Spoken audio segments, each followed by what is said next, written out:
જય માતાજી મિત્રો, હું છું આરતી। મારી યુટ્યુબ ચેનલ પર તમારું સ્વાગત છે।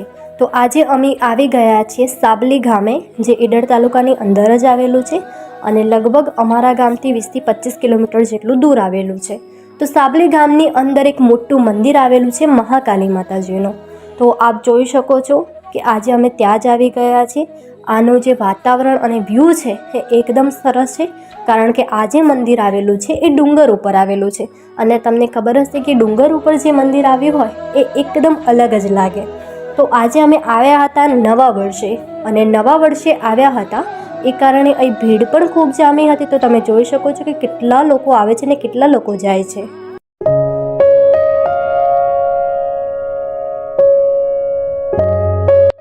તો અમે નવા વર્ષે આવ્યા હતા ને આજે ભીડ પણ વધારે હતી, એને કારણે અમારું જે બાઇક હતું એ પણ બહુ દૂર મૂકવું પડ્યું હતું, કારણ કે લોકોની ભીડ વધારે જામી હતી।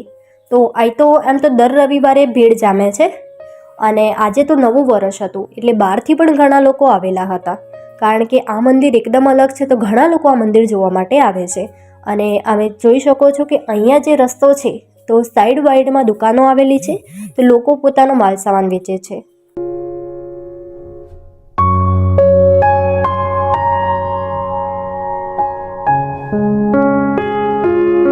ફાઇનલી 1 કિલોમીટર જેટલું ચાલીને અમે પહોંચવા આવ્યા હતા માના દરવાજે।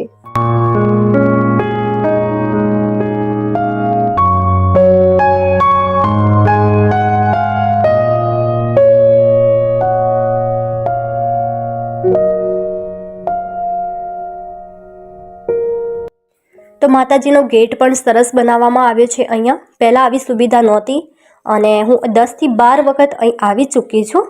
તો એ વખતનું જે મંદિર હતું ને અત્યારે જે મંદિર છે તો બહુ ડિફરન્ટ છે। અત્યારે ઘણી સુવિધાઓ ઉપલબ્ધ થઈ ચૂકી છે।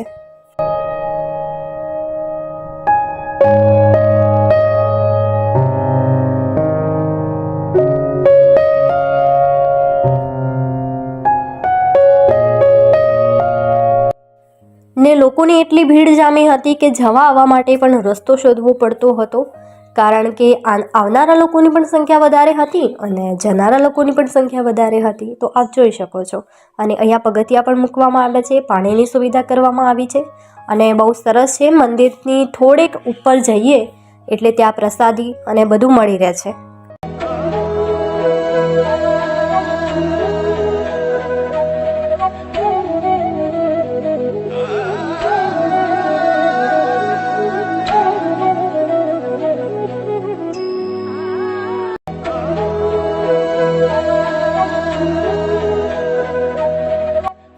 અહીં આજુબાજુ જોવામાં આવે તો ડુંગર જ આવેલા છે, અને વાતાવરણ જે છે એ એકદમ સરસ મજાનું લાગે છે। અને તમે અહીં જુઓ તો આજુબાજુ દરિયો પણ જોવા મળે છે, જે હું તમને બતાવીશ।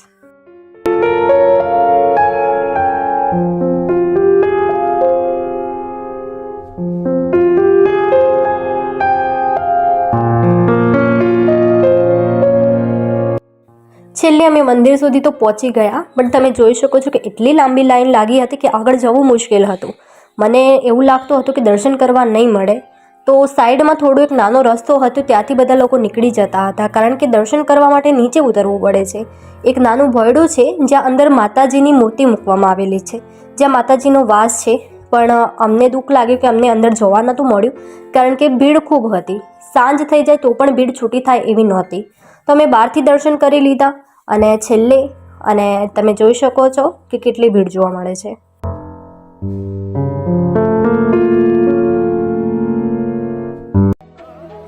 ને અહીં સિંહની મૂર્તિ છે, તમે જોઈ શકો છો। ત્યાંથી બધા લોકો કંકુનો ચાલ્લો કરતા હોય છે।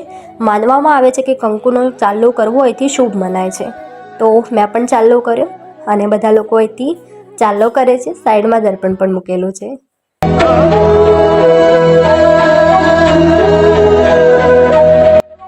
મારા હસબન્ડ વિડીયો શૂટ કરી રહ્યા હતા, તો મેં પણ એમને ચાલ્લો કરી લીધો।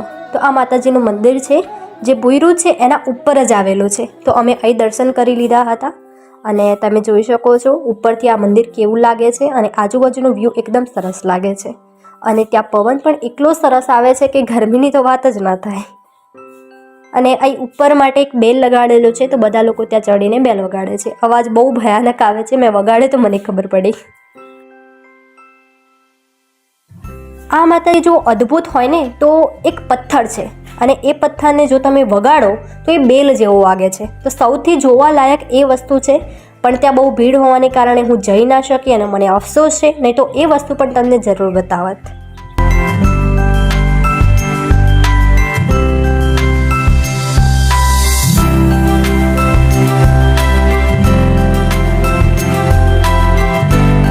ત્યારબાદ નીચે આવી ગયા.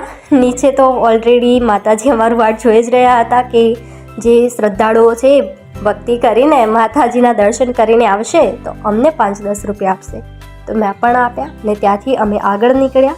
આગળ સાઉન્ડ મૂકેલું હતું તો અંદર છોકરાઓ ગરબા રમી રહ્યા હતા. તો અમે પણ જોવા ગયા કે કોઈ છોકરીઓ ગાતી હોય તો અમે પણ 2 ગરબા રમી આવીએ, પણ છોકરીઓ નહોતી, બધા છોકરાઓ હતા. એટલે અમે પાછા વળી ગયા. થોડી દૂર કિન્ડર ગાર્ડન જેવું બનાવવામાં આવ્યું છે, જે બાળકો રમવા માટે ખૂબ સરસ મજાની વ્યવસ્થા કરવામાં આવી છે. તો અમે પણ ત્યાં ગયા, કારણ કે મારા ભાભી જીદ કરી રહ્યા હતા કે ચાલો ને આરતીબેન જઈએ આપણે ત્યાં. તો અમે બંને અને મારા હસબન્ડ અમે ત્રણેય નીકળી ગયા ત્યાં. તો મારે તો બેસવું હતું, લપસણી ખાવી હતી, તો પર્સ મેં મારા હસબન્ડને આપી દીધું અને અમે બંને નીકળી ગયા.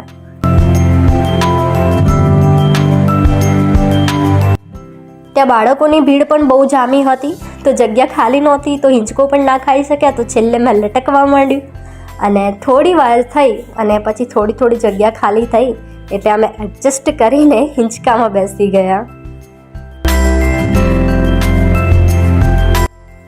અને બાળકો માટે તો આ બેસ્ટ છે, કારણ કે બાળકોને ભક્તિમાં ને આમાં તો ઓછો રસ હોય, પણ એમને રમવામાં વધારે રસ હોય. તો એના માટે આ બનાવવામાં આવેલો છે બગીચો. એ લોકો ઘણા બેસ્યા પણ છે અને લાવો જોઈ રહ્યા છે, બાળકો રમી રહ્યા છે. તો આ જોવાની પણ ખૂબ મજા આવી બધા બાળકો સાથે. અમને પણ રમવાની ખૂબ મજા આવી અને અમને પણ અમારું બાળપણ યાદ આવી ગયું. અને જ્યારે પણ હું સાબલી આવું છું ત્યારે હું હિંચકા પર તો બેસું જ છું. આવું લાગી રહ્યું હતું અને આજુબાજુ તમે જોઈ શકો છો ભીડ પણ વધારે જામી હતી. આજુબાજુ દરિયો છે, એ પણ તમને થોડાક અંશે દેખાતો હશે.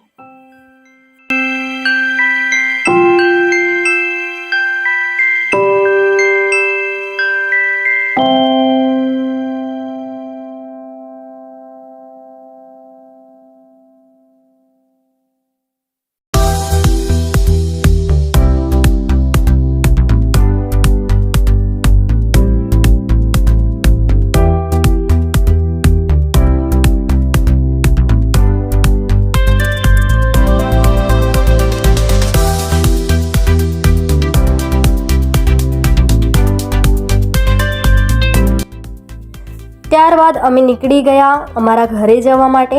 તો રસ્તામાં એક બીજી દુકાન મળી, તો કંઈક ઠંડુ મળી રહ્યું હતું. ગરમી ખૂબ લાગી હતી અને ચાલતા ચાલતા થાક પણ લાગ્યો હતો, તો અમને થયું ચાલો કંઈક ખાઈ લઈએ ઠંડુ. તો ત્યાં વધારે તો કશું નહોતું, પણ ચોકોબાર અને ડેરી મિલ્ક ચોકલેટો હતી અને એવું હતું. તો મારે ખાવી હતી ચોકોબાર, તો મેં ચોકોબાર લઈ લીધી અને મારા હસબન્ડને અમે બંને શેર કરી અને મારા ભાભીએ લીધી. તમે જોઈ શકો છો કે જબાવાળાની પણ સંખ્યા જેટલી હતી એટલા જ સામે લોકો આવતા હતા. અમને ખબર હતી કે સાંજ સુધી પણ આ ભીડ ઓછી નહીં થાય, કારણ કે રવિવારે તમે આવો તો રવિવારે પણ અહીં ભીડ જોવા મળે છે. અને આજે તો નવું વર્ષ શરૂ થઈ રહ્યું હતું, તો એટલા માટે તો વધારે ભીડ હોવી જ જોઈએ. અને મેં જેમ તમને કહ્યું કે એ બધા દુકાનો ખોલીને નાની બેસી જાય છે, તો એ બધું વેચાતું હતું. ત્યારબાદ નીકળી ગયા અમે ઘરે અને અમે આવી ગયા મંચુરિયન ખાવા માટે, કારણ કે બહુ જોરથી ભૂખ લાગી હતી. તો અમે મંચુરિયન ખાવા બેસી ગયા અને ત્યાંથી મંચુરિયન ખાઈને અમે નીકળી ગયા ઘરે. તો મિત્રો, આ એક સરસ મજાનું મંદિર હતું જે સાબલી ગામમાં આવેલું છે. તમે પણ એકવાર જરૂર જજો, તમને પણ ખૂબ મજા આવશે.